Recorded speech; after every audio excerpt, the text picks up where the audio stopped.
Hey guys, my name is Dylan, and I want to talk to you a little bit about John chapter 8 today.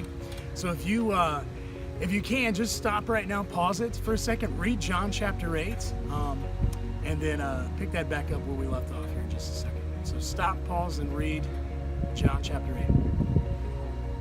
All right, if you've done that, now I want to talk to you for just a minute. This is now day 8 of you being back home from camp, and I'm sure that kind of the fire is there still for you, and I'm believing and praying that it is. But for many of us, we're kind of getting back into the routine of life and being off the high of camp. And sometimes we have this possibility of slipping back into our old ways. In John chapter 8, Jesus is talking to the multitudes on the Mount of Olives, and I want to just read this to you for a second. You just read it, and I'm going to read it to you one more time. And Jesus replied to the Jewish people there. He said, "Truly I tell you, that everyone who sins is a slave to sin. Now a slave has no permanent place in the family."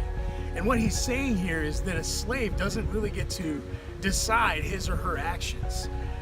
The family decides that for them. The family decides when you eat, when you sleep, when you wake up, when you go to bed, when you go to the bathroom.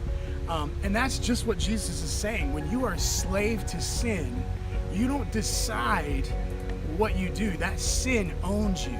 And so he's trying to express to us the significance of sin in our lives. We go from there, and Jesus begins to say, but the Son belongs to the family, and the Son belongs to it forever. So if the Son sets you free, you are free indeed. I want to encourage you today that if you have drifted back into some of your old sin and your old tendencies, maybe you have a propensity towards a particular sin that you left when you went to camp, and now coming back off of this camp high and this camp experience and being back in the routine of life, and you maybe slip back into that old way, one of the things that the enemy would love for you to do would be to dwell on that and not ask God for forgiveness. He would love to trip you up by getting you to think about how much of a failure you are, how far strayed you've gone since camp. And so my prayer for you is this, that you simply say, God, I can't do this on my own, and God, I'm repenting right now. And so I believe this with all my heart, that we can't be dwelling on the mistakes that we make, but we have to be set free and believe and cling to the fact that Jesus is the Son, and if the Son sets us free, we are free indeed. Life's gonna hit you hard. I love the movie Rocky Balboa, and there's a quote in the movie when he's talking to his son on the street, and he begins to express to him that life is gonna hit you hard. When you get in the ring, life is gonna constantly pound you to a pulp.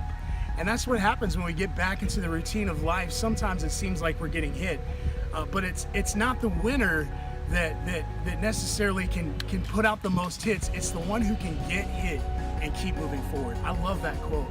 I love that to be a winner, to be successful, you have to take the hits and keep moving forward. So don't be tripped up by the mistakes that you make this week. Don't be tripped up by the mistakes that you've made since you've been back from camp. But just truly trust God and understand that when He sets you free, the promise of God is this, that you're free.